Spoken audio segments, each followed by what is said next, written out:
अस्सलाम वालेकुम जी। मेरा नाम फैज़ रसूल है। माई बाप भी फौत हो गए ने। वालदा तो एक आसरा सी, भी साल पहले फौत हो गई। 1 साल पहले मदद मिली सी। ते 2 भरा ने, वड्डे भी छड़ के आपो आप टुर गए ने। ते कल्ला रह गया। कोई जिंदगी दा जड़ा कोई ऐसा कारोबार नहीं। यही कम है। किसे डंगर धुप्पे छावें कर छड़े, पानी ला छड़िया। मजदूर आदमी आ, कोई टीवी दा मरीज़ भी हाँ। मैं किसी ज़मीनदार नाल उन्होंने डंगर के पट्ठे शट्ठे बना के पांदा सी। यही कारोबार सी। ते मेरा कुछ देर पहले हत्थ भी बाजू आ मशीन च आके ते कटिया गया। उस तो बाद मुताज हो गया। ऐसा कोई मजदूरी भी नहीं कर सकता।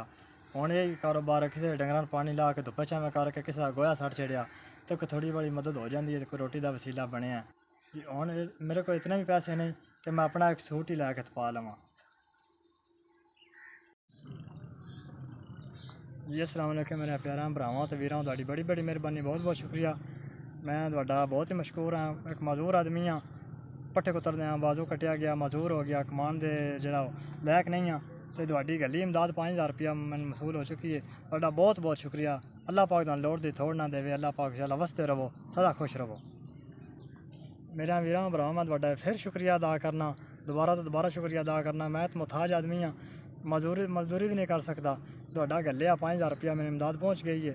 अल्लाह पाक तुहानू लोड़ दी थोड़ ना देवे। बहुत बहुत शुक्रिया, तुहाडी बड़ी मेहरबानी जी।